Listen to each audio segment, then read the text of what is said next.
You know that feeling you have when you get to the end of a bag of your favorite candy and you wish there was just one more?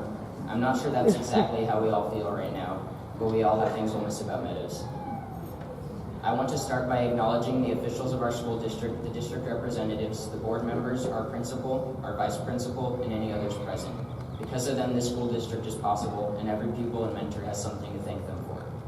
The Madison School District has done a lot for me. I've made friends, become a more responsible person, and learned what school is about. Our years here have prepared us for the somewhat torturous years ahead. I moved to Phoenix at the start of my 3rd grade year. My first day at Simus, I knew nobody, but that day I made some connections I still have. 3rd grade was filled with fun games and activities, and some recorder noise, and I became friends with more people. By 4th grade, 2 of my brothers were attending Simus too. I was really excited until I realized that 2 little kids yelling, "Hi, Will," and running up and hugging me whenever they saw me could get pretty annoying. But they looked up to me just as I looked up to those I met at Simus, and I wanted to thank my teachers and friends for paving the way for me to be where I am today.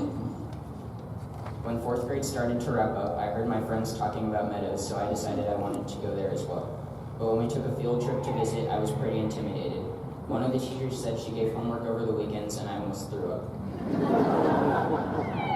But I got more and more excited, and though some of my friends didn't go to Meadows, I still remember them. The year ended well, and it gave me the foundation to succeed at Meadows.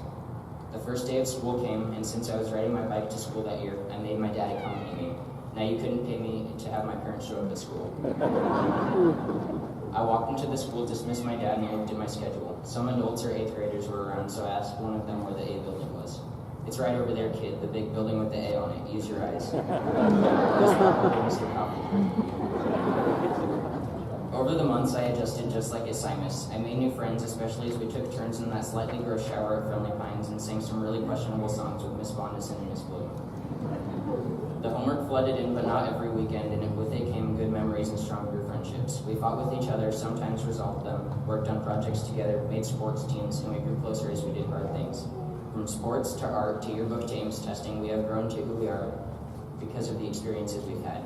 Now we're ready to move on to schools where boys really have to shave, where kids drive, and where we need to get ready to be adults. We'll have a whole new set of challenges, and we'll have to work a whole lot harder, and our friendships and abilities will grow even more. Today we see airplanes crossing the sky. It's no big deal to fly across the country or the ocean. Airplanes are everywhere. But before airplanes were common, the Wright brothers watched birds soar through the air. They watched the birds' wings, saw how they worked, and they made a flying machine out of wood and fabric.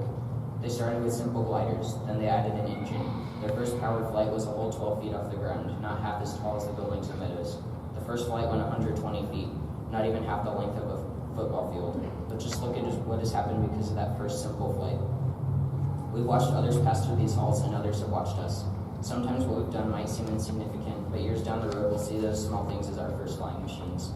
As we graduate from high school and college, we'll move on to make the world a better place, and we'll have our education at Meadows to thank for that. I hope we can remember our experiences here and help others learn and grow just as we have.